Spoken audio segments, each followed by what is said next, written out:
welcome back to Phoenix Talkback. Phoenix Talkback is the world's first Jewish and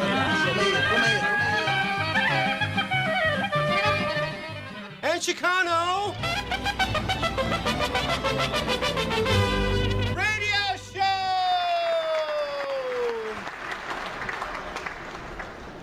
Hi, I'm Lou, and I'm here in the studio with co-host Angel Garcia. Hello, Angel Garcia. Hey, how's it going? All right. Angel, it's great to have you here. Well, thank you for having me. The honor and the pleasure is mine. For the benefit of our listeners, can you tell us a little bit about yourself? I've been a community organizer and activist for a little over 11 years. I started in high school, got interested when I started seeing that people didn't have everything that I had, and I decided, well, I want people to have what I have, and not only what I have, but maybe more. And I figured the best way to do that was through education and empowerment. I see this a lot of times out in the community that people really don't get educated on resources that are available and what's going on. So that's kind of the role that I play out in the community. I'm what they call a resource specialist. Okay. Yeah. Let's find out what's available out there so people can take full advantage of it. And that does start with education and information. Yeah. And I'd like to give a real quick plug. One of the best websites I recommend if you're looking for any help and you might be afraid to ask somebody or you have an anxiety about doing a one-on-one, go to CIR.org, and they got a whole list of just about anything you can think of that's available to you in the state. And can you say what CIR stands for? Community Information and Referral. CIR.org. Okay, go there, find resources. And also, I'd like you to give a plug for a new group that has been created that you're a part of, the Working Dems Club. So one of the problems that I noticed out in the community is when an organization is built, it's designed that there's one person that's the ultimate leader. You kind of do everything that they say. There's a lack of transparency, there's a lack of communication, and there's not a bottom-up model. Unions used to be a bottom-up model, and we're seeing that's kind of changing a lot in the unions. But it was very effective when they did that, and people were very happy, and union membership was high, and people weren't not hesitant to pay their dues. So I noticed a bunch of different problems within different community organizations, and I asked people, well, what can we do to fix some of these problems? So that ended up turning into Working Dems. And the difference between that and other organizations is there's only an advisory board, not an executive board. So they don't have any executive authority delegated to them. Everything that they approve also has to be approved by the general membership. So it's a model you don't really see in most community organizations anymore. So you won't find the Working Dems Club making a purchase or expending money without the full, transparent knowledge of everybody in the club. Is that right? That's correct. Yeah, I think that deserves some applause. That's right. Working Dems Club, new club for Democrats here in independents. And independents in Maricopa County. Is that Yes. right? Okay. As you know, Angel, this is the world's first Jewish-Chicano radio show, and I'd like to ask you, are you a Chicano? I consider myself Chicano. Okay, and I knew that. Otherwise, we wouldn't have you here on the show this morning. So you qualify, but is there anything else you'd care to mention about the term Chicano and its use and its interpretation? Yeah, to some people, especially older people, it has a negative connotation, but I think just like with any other word, it's what you make of it. And what comes to mind is Ruben Salazar. He was a Mexican-American journalist who was killed by the Los Angeles County Sheriff's Department back in the 1970s when they were doing the march against the Vietnam War. And a quote that he gave is, "A Chicano is a Mexican-American with a non-Anglo image of himself."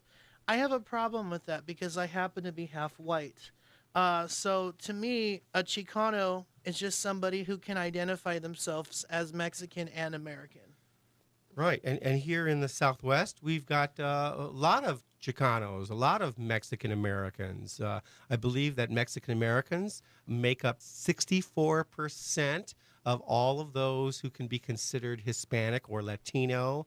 terms that I don't think are very specific anymore, but that's what the United States government classifies non-Anglos, people also who are non-Asians and not African-American. They lump it into the all-encompassing term Hispanic or Latino, and essentially, is that about right? 64% of all that can be considered Latino or Hispanic are actually Mexican-American? Yeah, that's a pretty good average because you see as low as 60 and as high as 70, so about 64, 65%. I'd also like to point out to everybody listening to this program that we have a mystery guest who's on his way. And so why don't you get a pen and paper and write down these numbers, because I'm sure you are going to want to make a phone call to the studio here to Phoenix Talkback and ask our mystery guest a question. I won't tell you the name of the mystery guest because it's a mystery, but here's the number, 602-277-5369.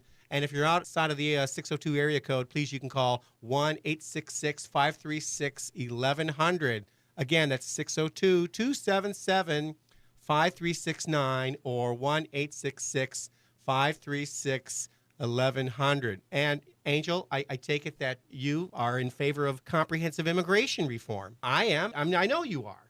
I definitely am, and one of the issues that was brought up with me the other day, because I'm also a member of the LGBT community, so there's been a lot of talk about, well, do we include that or do we not include that? And I've had a lot of back and forth, and I try and think strategically versus tactically. My personal opinion, and people can disagree with me, pragmatically, I don't think that if you were to tack on a rider, so to speak, that would include the LGBT community in comprehensive immigration reform. My personal opinion is I don't believe it would pass. I know a lot of people are, go for the gold, go for all of it, get what you can get out of it. But the problem is if it doesn't pass, and then you ended up with nothing, and then you got to try again later. I think the LGBT community can continue playing the role that it's been playing for a long time. If the LGBT community fights for equal rights, as it's been doing, okay? So you're fighting for gay marriage or marriage equality, whichever terminology you prefer. Right. Mm-hmm. If we continue down that route, then down the road, if there is comprehensive immigration reform, that would allow them to apply for their significant other, their partner, whatever term you prefer, and that would kind of be able to get over that hurdle that we're seeing right now. But there's another consideration that even hardcore Republican nativists like Ted Cruz want to twist the intended arbitration towards passage of comprehensive immigration reform. There are a number of Tea Party Republicans nationwide weighing in on this issue who do not even want a path to citizenship. And the thing is, they're perpetuating the fear that, well, if they become citizens and they're going to vote, and then they're not going to vote Republican. Let's keep it real. That's a lot of what this is. They're not going to vote Tea Party. Because a majority of Hispanics, Latinos, whichever term you prefer, even though they are conservative on certain issues, they don't tend to back Tea Party candidates. And so if you have this influx of, depending on what number you believe, 10 to 12 million undocumented individuals who go through the steps and they become citizens and they use their right to vote, there's this fear that politics will shift. Politics will shift. It already shifted as a result of the last election. A number of Republicans are recognizing the need to pass immigration reform, but there's still that contingent of Tea Party people who have ignored the results of the last election. Would you agree? Oh, I definitely agree with that. We saw it this week, an organization called True the Vote, who started out combating voter fraud, which there is no such thing as voter fraud. They're now rallying against the Senate's immigration bill, warning that a bill like this would represent a golden opportunity to allow millions of newly legalized immigrants to undermine our electoral system.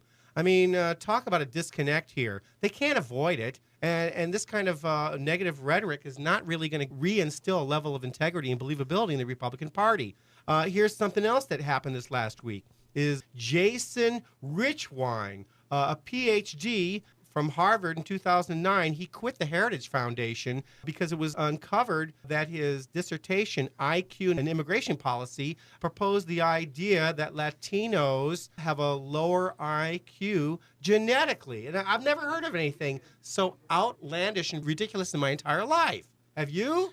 I've never heard such thing. In fact, he was quoted as saying, "No one knows whether Hispanics will ever reach IQ parity with whites, but the prediction that new Hispanic immigrants will have low IQ children and grandchildren is difficult to argue against." Well, I deal with dreamers all the time, and let me tell you, these are some of the smartest individuals right. I come across. Yeah. In fact, yeah. they have a robotics team here locally that's won all kinds of competitions that's composed of dreamers. So to say something is ridiculous as well because they're Hispanic, they have a low IQ, I just can't understand the logic behind that. Well, politically, this guy, Rich Wine, the young guy out of Harvard, 2009, when he wrote his dissertation, I guess he had no idea that the Dreamers in Phoenix have created a robotics team that has won all sorts of awards. And I applaud that robotics team. Yes, indeed. They are smart kids, and we need those smart kids in our society to become citizens. And then there's, of course, I mentioned Ted Cruz, and I can go on and on about Ted Cruz. His point of view is that if you include a path of citizenship in comprehensive immigration reform, it is bound to fail. And that is Obama's intention, is to thwart the passage of comprehensive immigration reform by including a path to citizenship. I mean, talk about 1984-ish point of view. It doesn't make any sense. One thing I find interesting is, according to one of the Koch brothers, who, and I'm going to quote them because they back conservative issues, the Obama plan for immigration reform, it's going to take 12, 13, maybe 14 years for them to actually get a pathway to citizenship. So it's not like overnight you're going to have 11, 12, 13 million people, bam, they're citizens. Not going to happen. But I would like to remind a lot of conservatives out there that might be listening that these individuals aren't going to get the right to vote right away. There's certain things that are covered under the Constitution that does allow you the right to vote. So, for example, the 26th Amendment gives you the right to vote when you're 18. All right? We have the 15th Amendment that guarantees that all races can vote. And then one of my personal favorites, the 19th Amendment that says women have the right to vote. Mm-hmm. And even people who are residents, and this is where there's a misconception, residents can vote, but only in local and state races, not in federal ones.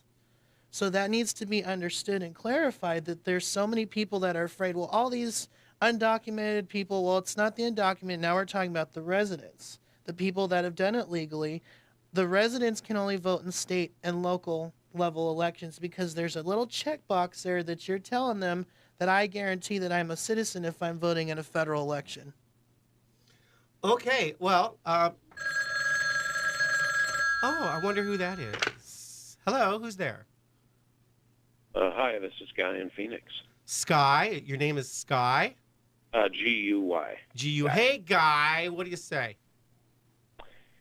I say I'm calling to challenge multiple statements you've been making, and, of course, those are a reflection of your belief system, your attitude about things, and I just like for...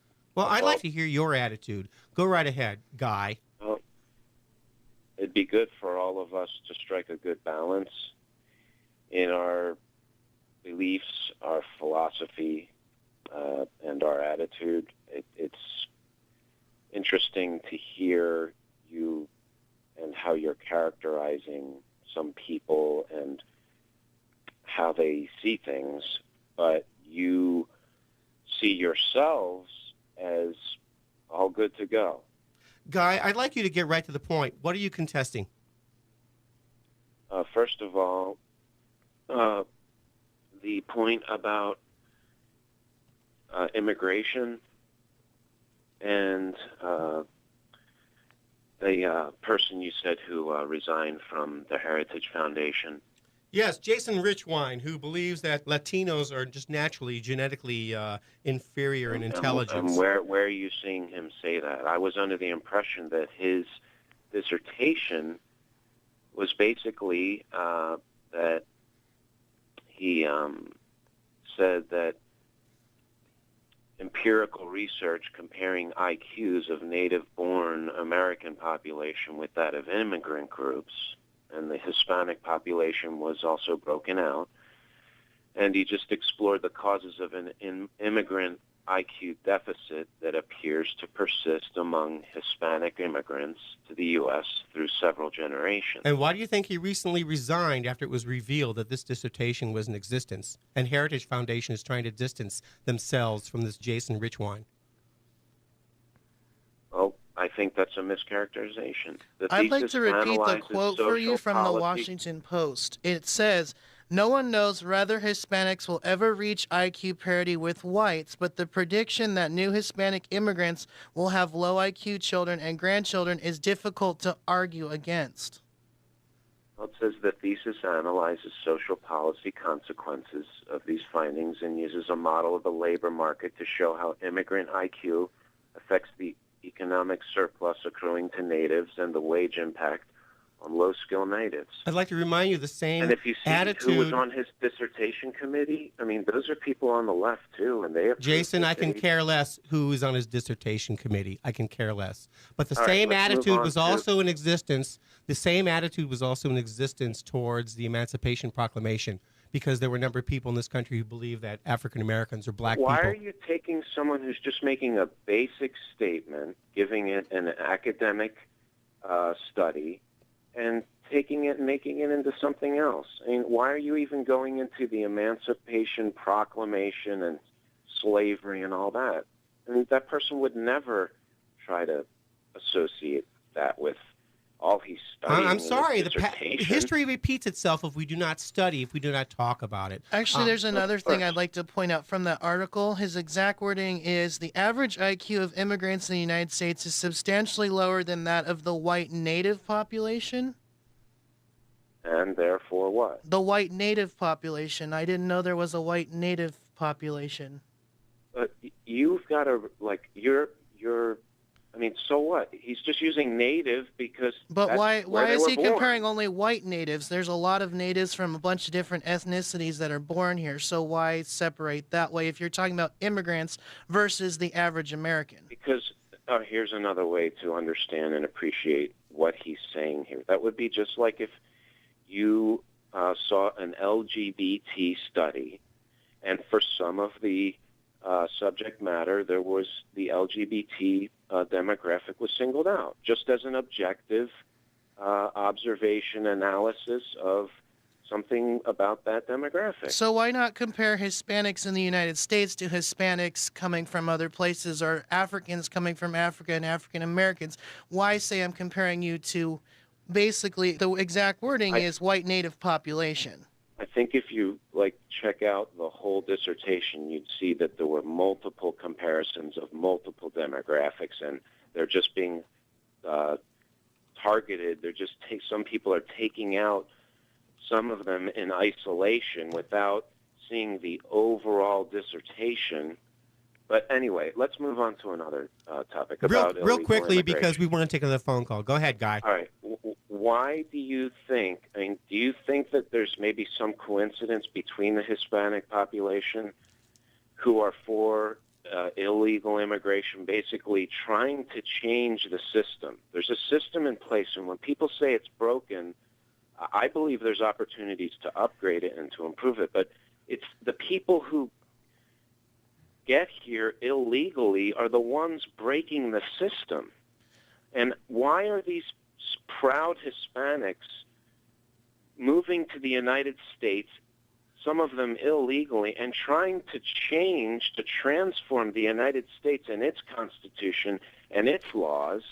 Actually, there's nothing in the so Constitution that has immigration laws. It just says that Congress has the right to regulate people, their residency, which after court cases was extended to include whether or not they can be a citizen. But this country didn't used to have all these immigration laws. They've been added over time because certain subsections of the population were targeted. For example, Asians who weren't allowed to own land because we were afraid of them coming over here. And a lot of people were afraid they were going to take over. So people talk about the history of immigration. They don't talk about how the only original law there used to be is that you can't be a prostitute and you can't be a felon.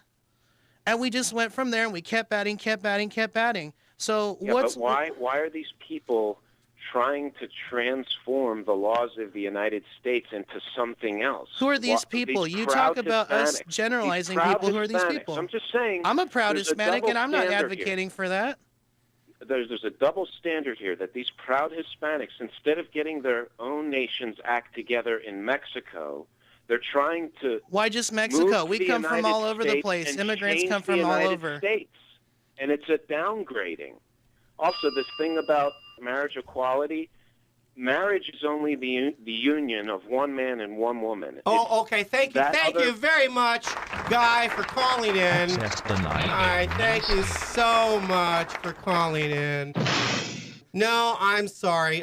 Guy, I'll tell you that if you have a specific point of view and if you want to talk about it, I would invite you to create your own radio show, and you can talk about exclusions and keeping to how things used to be, the type of America that you are used to, when the Constitution is a living document and times change. And you cannot say, why don't you people go back to where you came from? Because we're a country of immigrants, and we come from all over. Again, the Koch brothers, 98%. Hello, who's there? This is Dee Dee. Hello, Dee Dee. Hey, I just listened to Guy the caller, and I'm absolutely livid. Guy the caller. I can't help it. I can't help it. And I know. First of all, Lou, I want to applaud you. I do believe in supporting a stronger Jewish-Chicano community and relationship.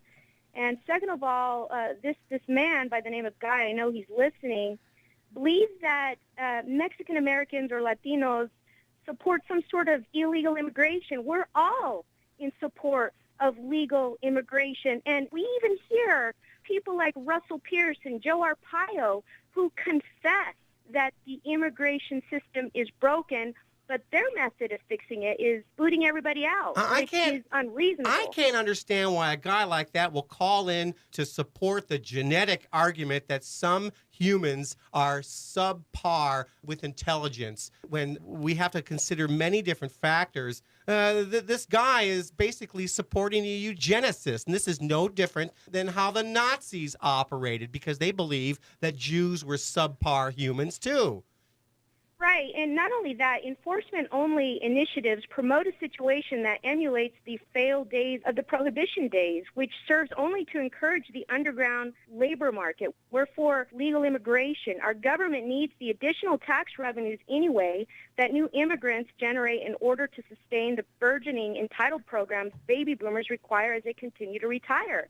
And by developing a reasonable legal immigration plan, we create a system where immigrants share American tax burdens as they continue to contribute millions of dollars into our tax coffers. Over $400 billion, according to the Koch brothers. Yet again, I'll quote them again because conservatives love the Koch brothers. Dee Dee, we're approaching a break. Thanks for calling. Thank you. Thank you. Okay, everybody. You know, we've got a mystery guest coming up right after the break, so stay tuned to Phoenix Talkback. Thank you.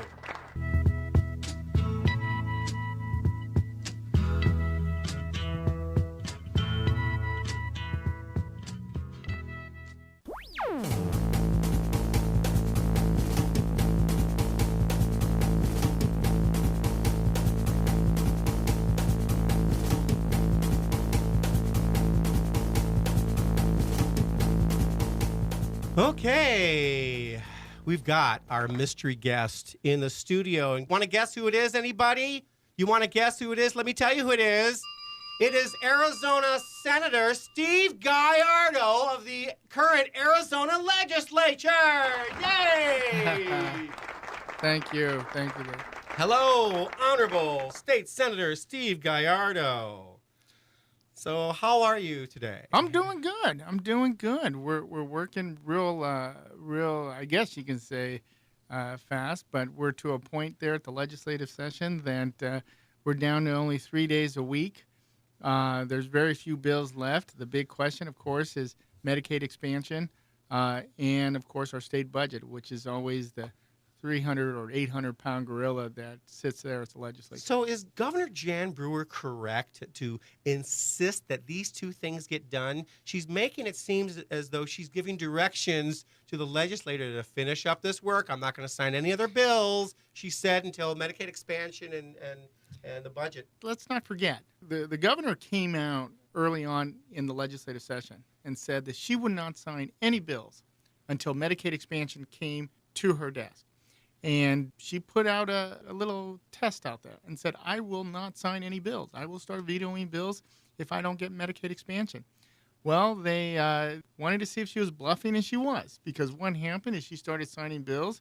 Now we're down to the very end of the session. There's probably only but 20 to 25 bills that are still out there. And she says, well, I'm not going to sign any more bills. Well, Governor, you already signed all the bills, so far this legislative session. So it's a nice little bluff. She put this bluff out before. They called her on it, and she started signing away bills. You are the author of SB 1071, which would repeal SB 1070.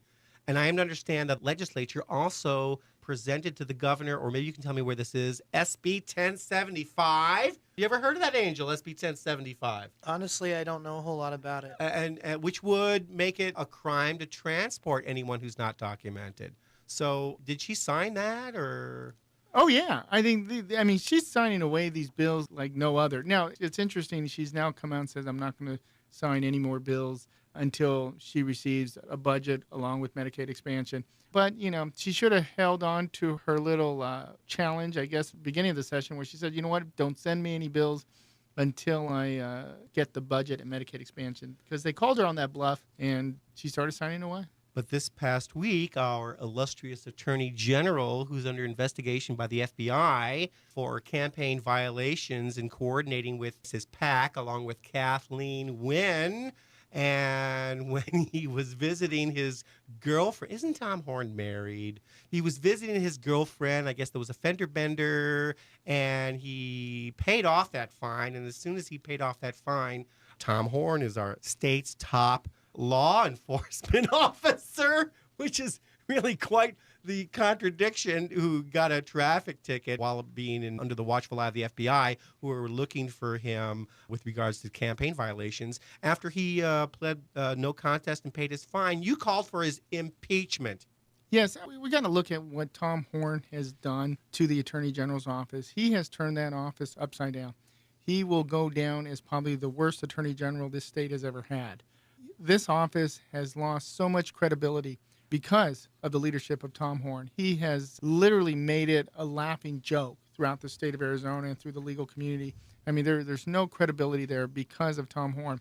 Now we pile on top of his lack of leadership and Mr. Horne discrediting the entire office, we add on top of that a campaign finance violation from the previous election. $500,000 he used illegally to actually win the office. $500,000 for him to be successful for that Attorney General's race. He has been caught. They have enough evidence to prove that he has violated campaign finance laws, but yet he continues to do what he can to try to drag his feet and continues to want to admit that he's done something illegal in terms of campaign finance. On top of that, he's now involved in this hit-and-run accident. He had a female companion, and I'm not even going to even go there in terms of his personal decisions, but he made another decision that includes a hit and run. And he's a top law enforcement officer of this state. He was involved in a traffic accident. He has pleaded no contest to a misdemeanor charge of hit and run. He is paid, I believe it's a $300 fine and a $600 restitution fine. But at the end of the day, I believe the legislature has a responsibility to hold him accountable. I believe the legislature has the responsibility, as we do our own. We hold other members of the legislature accountable. If you remember Senator Scott Bumgard, if you remember Representative Daniel Patterson, we've held our own members accountable. Well, there's a provision in the Constitution that allows us to hold our statewide elected officials accountable. For anywhere from governor to the state mine inspector, we have that authority to hold them accountable, and I think the public expects us to do that. Like Don Shooter, too? Don Shooter got himself in a little trouble. I'm not sure what's going to happen with that, but we'll have to wait and see. But in this particular case, with our Attorney General, we have a case that's been adjudicated. He has pleaded no contest. Ironically, he decided to come out publicly in regards to his plea deal on the day that Jody Harris's verdict was coming out. Right. But at the end of the day, he's a top law enforcement officer. This is a matter of public trust, and I think we have the responsibility and obligations to the people of Arizona to look into the matter and hold him accountable. Well, by the end of this program, Phoenix Talkback must be held accountable. So if you don't mind, we're going to take a short break and hear from our first sponsor, A&B Automotive. here on Phoenix Talkback, 602-277-5369.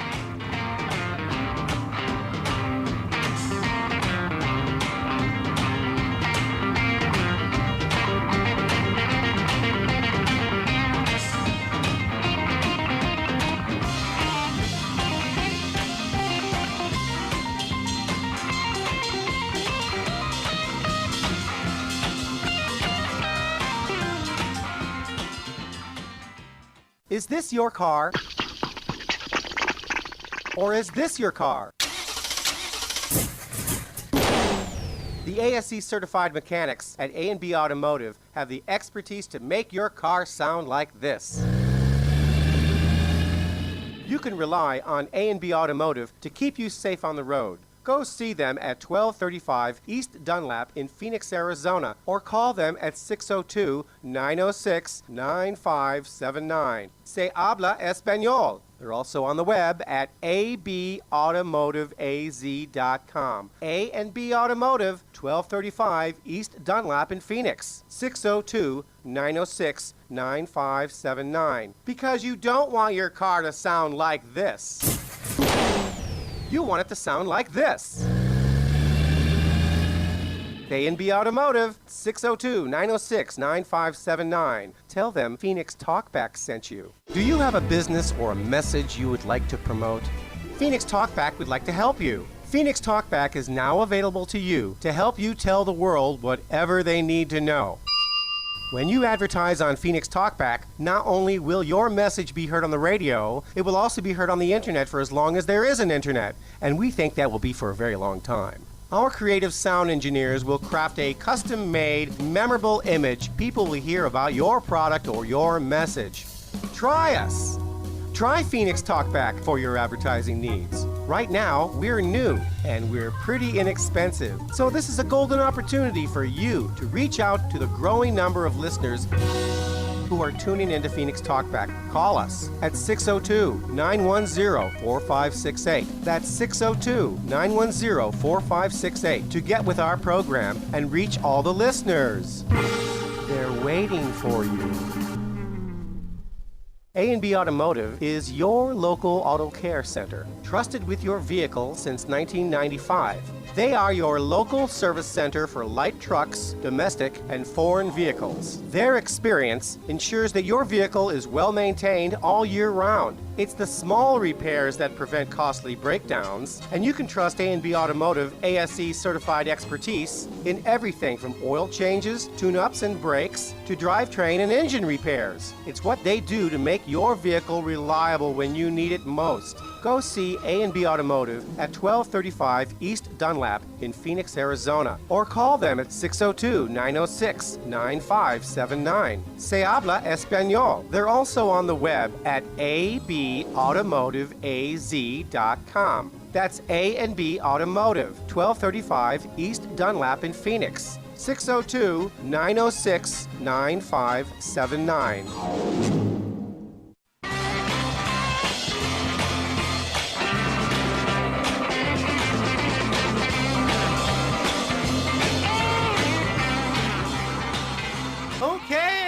We're back on Phoenix Talkback with the Honorable Steve Gallardo out of LD29. He's in the Arizona legislature. Again, thank you very much for coming on the show. Thank you. And you're calling for the impeachment of Tom Horne, our current Attorney General. What is impeachment?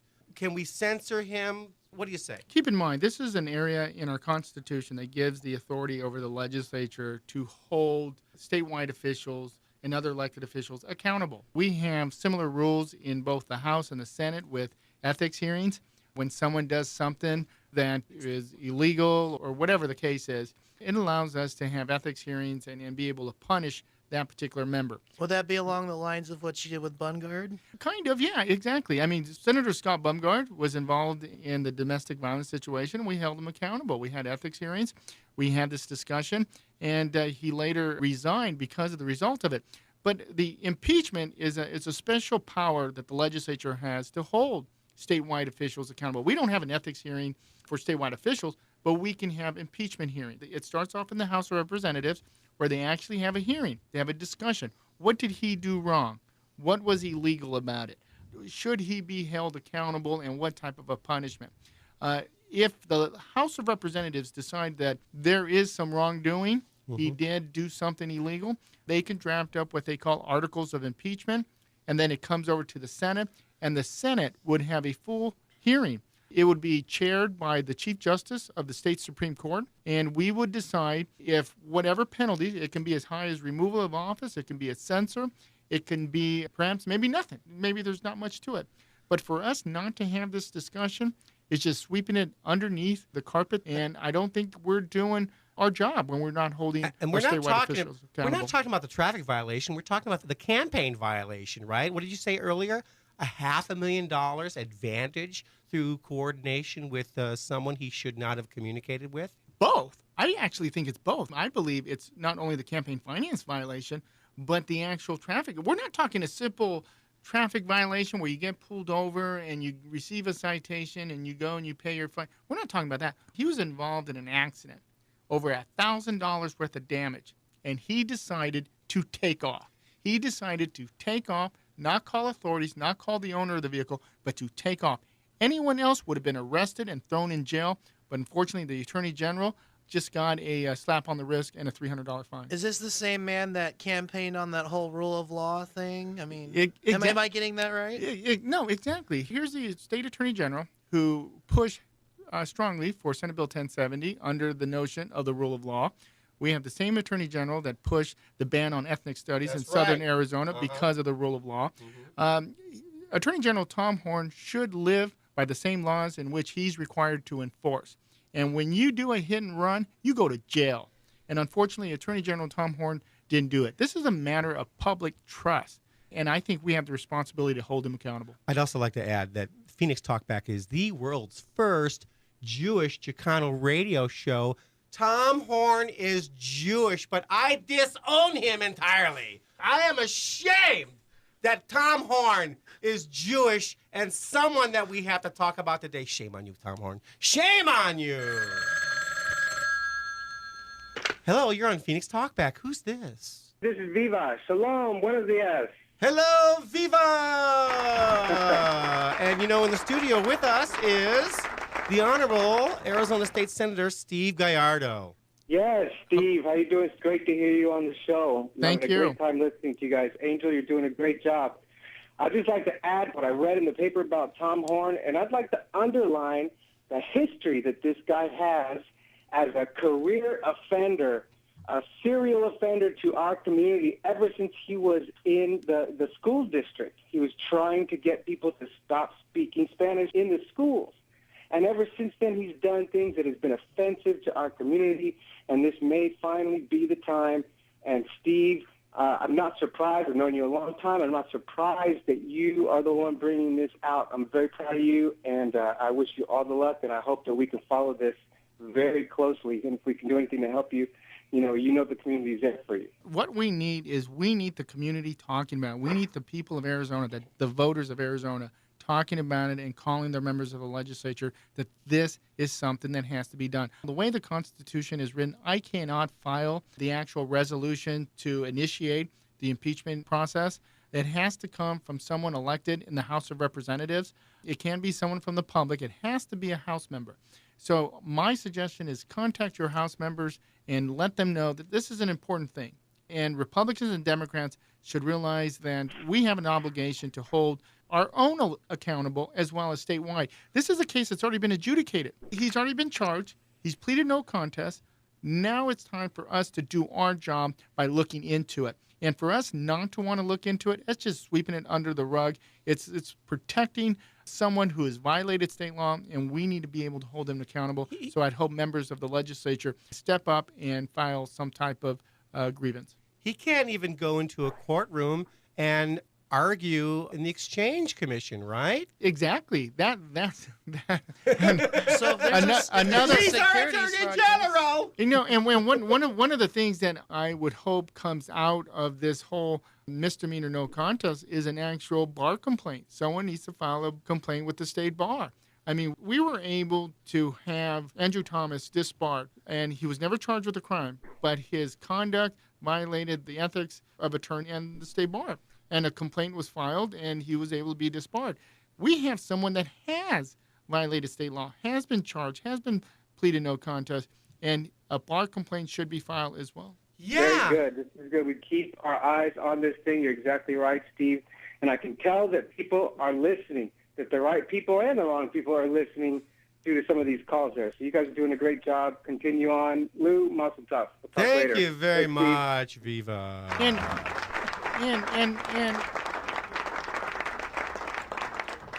Lou, one of the things to also point out is the fact that Attorney General Tom Horne did make this plea deal, this no contest plea, on probably the most busiest news day of the last probably several months, and that was the Jodi Arias verdict. Right. So he purposely did it so it wouldn't be on anyone's radar. Media wouldn't be talking about it. The public wouldn't be talking about Well, it. that's not the only slimy thing he's done. I really don't like how he's misinterpreted and exploited what Martin Luther King said. You can find it on YouTube, the argument between him and Michael Eric Dyson. And Tom Horne takes Martin Luther King's very famous mantra that we should judge a person by the content of their character instead of the color of their skin. He took that to become as a basis to spearhead HB 2281, which is basically tried to erase Mexican-American studies. And this is just bizarre and twisted. And another Tea Party kind of maneuver here. Attorney General Tom Horne has used that office for his own political grandstanding and to push his own political beliefs. I mean, just recently threatened to sue Bisbee over their decision for civil unions. I mean, here we have a council that's elected by the people of that community, and they made a decision. They made a legislative decision to recognize civil unions, and he didn't like that. So instead of going to the city council and arguing against it, he threatens to sue him. Sue him, why? Because he doesn't believe in it. That's not the role of the attorney general. That's now becoming a bully. That's all he's did. He's becoming a bully. And hopefully he'll back off the Bisbee community, allow them to initiate the civil unions resolution that they passed, and focus on enforcing the law and focus on obeying the law himself. When you're in a traffic accident, you stop, you call law enforcement. We would have never known this if the FBI was not following Attorney General Tom Horne. So that's a good point. He took off.